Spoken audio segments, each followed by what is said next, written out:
everyone doing? Welcome to How to Vtube 101 with Rune Linares, and I'm Rune Linares. So today I want to talk about static. Well, there's a lot of statics. Of course, it has to do with your model, which I already explained in the first video, so I'm not going really much into detail for that. What I'm going into is what content you're gonna stream and your overlays and everything. So as you can see, my overlay at the moment is the background of my desktop. And I have it the same as my normal overlay for my Just Chatting stream. So yeah, that's fine. Now, apart from the artist you're choosing, like I'm again putting a link to my artist in the description, just if you want to find her. She's amazing and not too expensive, so she would love some commissions from you guys. And she's one of my best friends, so I really would like it if you could. Please? Please?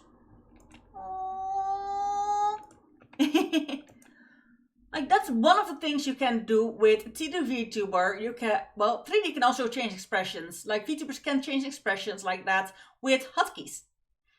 I'm not really gonna explain that unless you want a specific software explanation, then I might do that and go more into depth, but other than that, we're fine.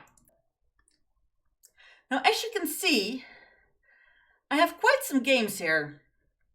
It's 12 games, ordered per 2. Why? They're all different genres.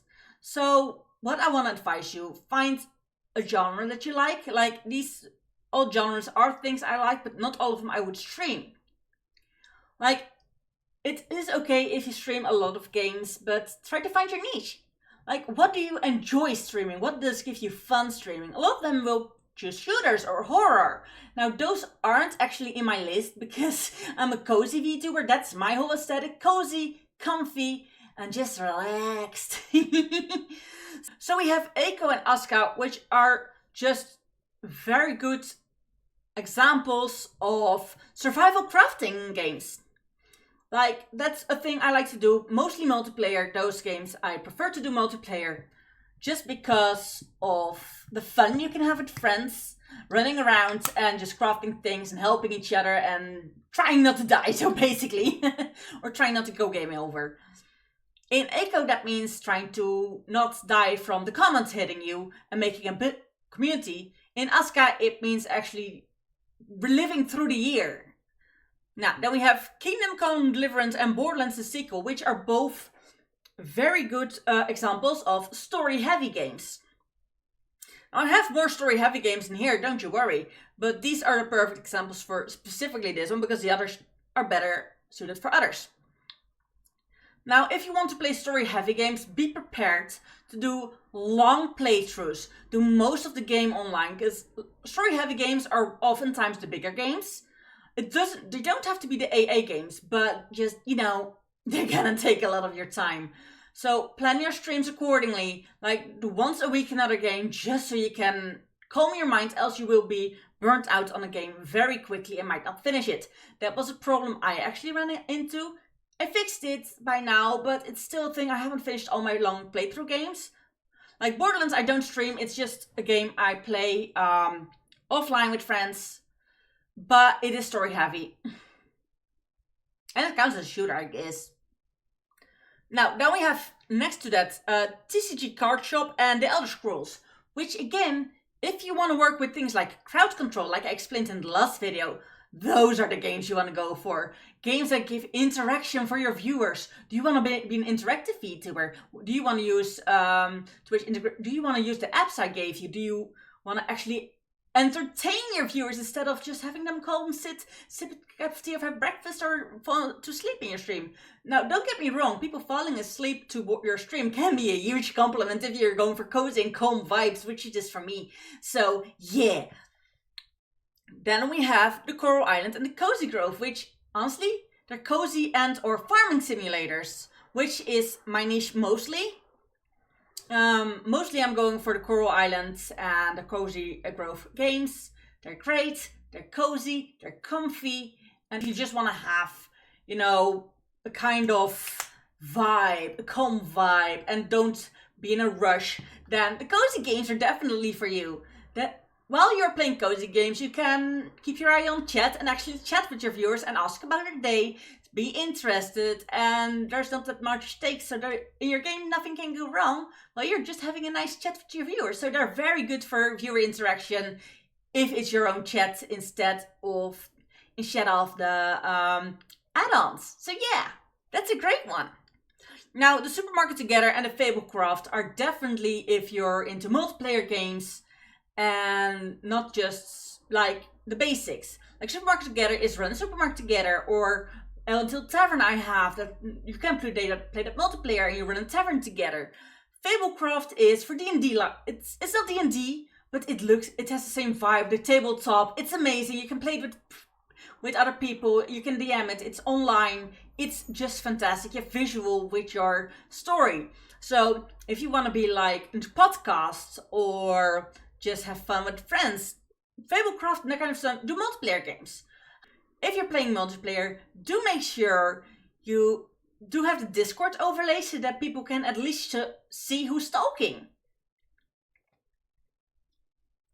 Now, and last but not least, the games I play is the manager games, like Tavern Manager Simulation, Dungeon Tycoon, The Tenants, The Sims kinda also, but not really. Like, all those games are also great. Like, if you want to manage stuff and just see how far you can upgrade some stuff, like have a dungeon and you want to upgrade it, or you want to upgrade your tavern to full max, all that kind of stuff, manager games are also a good thing, because you can really interact with the game and act like you're actually managing the place and make funny commentary on it. Instead of reacting to what happens in the game, you are making sure that everything happens in the game. So that's a really fun way to go for. So these are all kind of games I play. Some of them I don't play online on stream, but offline with friends or on my own. But I would really advise to choose 2 or max 3 kind of niches, so to say, different kind of games you play. And it doesn't only have to be 3 or 2 games. Like, actually choose your game kind wisely. There are, of course, variety streamers. And a lot of them are actually good. But then you do know variety streamers are mostly going with the hype, which is not a bad thing. But sometimes following the hype and staying up to the hype can take a lot of money and time and effort of you. So if you're not feeling like keeping up with what's hip and what's modern and what everyone wants to watch at that moment, just choose a few games you think you would enjoy streaming and you would think like, hey, if I stream this, I would actually have fun. Because that is the most important part in the later run. Have fun while you stream. If streaming is not fun for you, the viewers will notice, and the stream will also not be fun for them to watch. That is one of the main things I will teach you guys. If whatever you play, make sure it's something you have fun in playing and fun in streaming. Like, there are some games I have so much fun in playing, but wouldn't have fun in streaming because there just lacks interaction. Or it's slow. So yeah, I really advise choose your games wisely. Don't think too hard about it, and at the same time think hard about it. I know it makes no sense, but yeah. Just choose the games you would like to see others stream, or maybe stream yourself.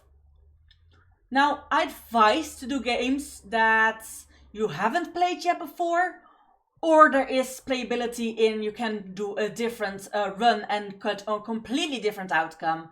Because your first time reaction to something that happens in game will be very valuable to your viewers. So keep that in mind. Don't stream something you have played 100 times and just wanna do over again that has no change in the game.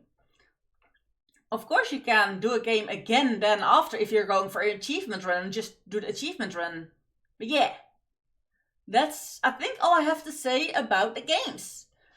So make sure your VTuber, your overlays, everything works as good as it gets together. Like, I'm darker colors right now with some popping colors. So yeah, all in all, I'm good. And I hope you learned a lot of these lessons. This will be the last lesson until I get asked specific questions, and I may make videos on that. So yeah, this was How to VTube 101 with Rune Linares. I'm Rune Linares signing off. Group hug. Good night. Bye.